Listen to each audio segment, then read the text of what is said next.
Hi there, welcome to the birth control breakdown. My name is Arielle Nelson, and I will be walking you through some of the popular methods of birth control, how to use them, and basically how they work today.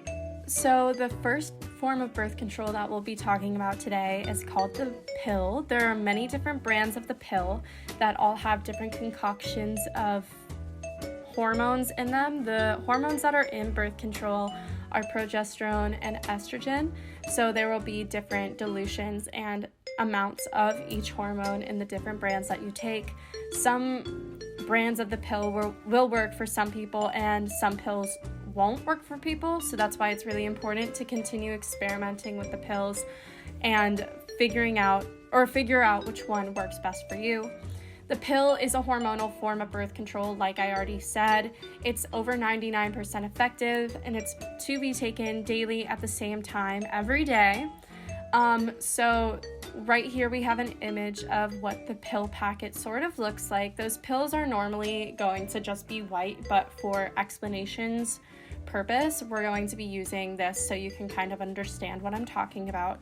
So the light pink pills are to represent the pills that are going to be hormonal. So you take 3 weeks worth of those pills. You take one every day. So say you want to take your birth control at 10 a.m. every day. You take those pills at 10 a.m. every day for 3 weeks. And then those dark red pills or those dark pink pills are supposed to represent the sugar pills that you take in placement. So they're basically just to make sure that you remember to get through your packet and to also remember to start your new packet on time for birth control. So those don't have any hormones in them, but they're just basically spacer pills until you start your next pill. It's really important for people who start taking the pill to remember to take the pill every single day, otherwise that can reduce its effectiveness. The next form of birth control that we will be talking about is a condom. Condoms are worn by people with penises during sexual intercourse. They're non-hormonal and they are 98% effective.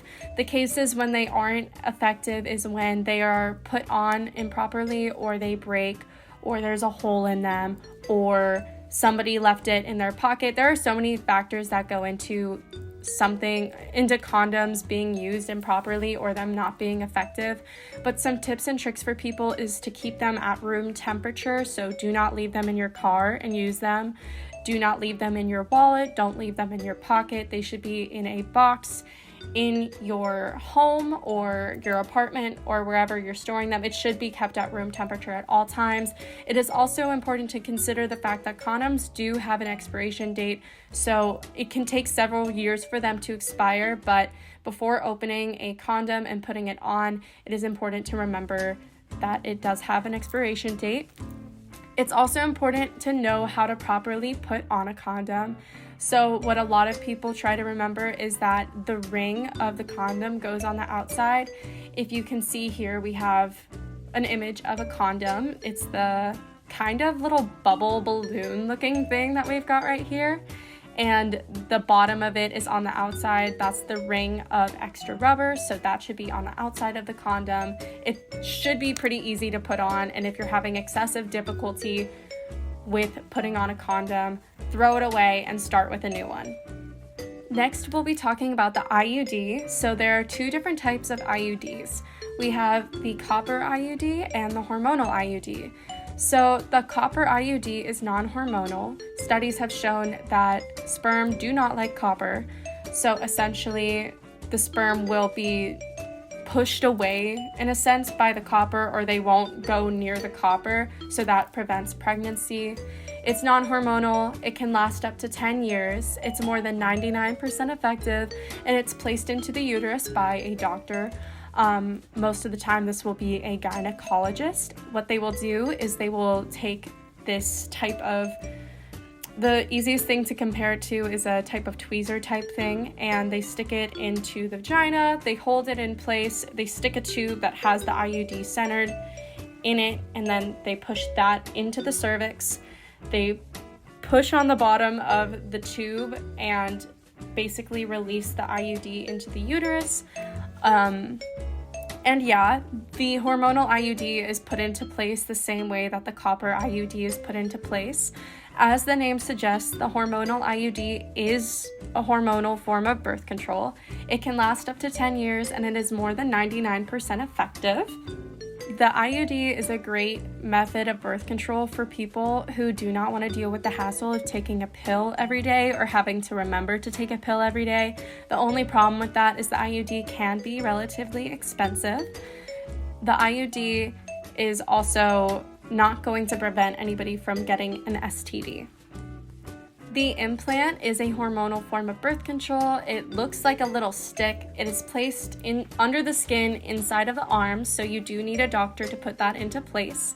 It can last up to 5 years. The shot is another form of hormonal birth control.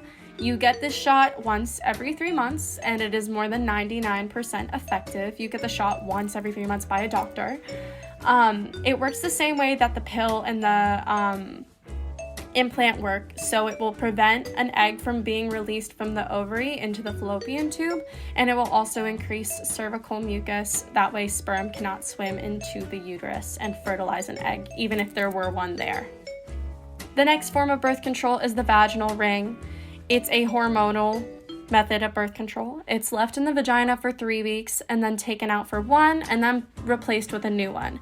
So in the calendar aspect, it's very similar to that of the pill. So if you want to think about taking the pill for 3 weeks and then taking a sugar pill for 1 week, it's the same way that the vaginal ring works. You leave the vaginal ring in for 3 weeks and then take it out for 1 week. And then after that month of using the vaginal ring, you do have to throw it away and use a new one. It's more than 99% effective. The only thing about the vaginal ring is that it is super important for the user to be very comfortable with their anatomy. If you are not comfortable with putting your fingers inside of your vagina, and if you're not comfortable with handling your anatomy, it is very important that you do not use the vaginal ring, because it will not work for you and you probably will not place it properly. The last form of birth control that we will be going into depth about today is the withdrawal method. So it is a method, it's a practice, it's not really a form of birth control. It's non-hormonal, and like the name of it pretty much implies, it is when the party with a penis removes the penis from the vagina before ejaculation. It's about 80% effective. So the cases when it is not effective the most are when the person with the penis fails to remove their penis from the vagina before ejaculation. So that's when it's not effective. And it's also sometimes not effective because pre-cum can still get you pregnant. It just depends where the female is during her cycle. There are many more different types of birth control. Some of those are the cervical cap, the diaphragm, a vasectomy, calendar methods, the patch, and female condoms. The non-hormonal methods of birth control that I have listed here are the cervical cap, the diaphragm, a vasectomy, calendar methods, and female condoms. It is very important for people to experiment with different types of birth control so they can figure out what works best for them, especially them, and also considering their partner. A vasectomy is definitely the most invasive type of birth control that you can have. It is given to the male and it is oftentimes reversible, but it is less likely to be reversible after 5 years. There are hopefully going to be more methods coming soon. There are studies being done right at this very moment that are trying to test male birth control, but we are definitely several years down the line from getting any of those on the market for people to consume. Thank you so much for watching my video and listening to me talk about birth control. All of the information that I have is from Planned Parenthood on this video.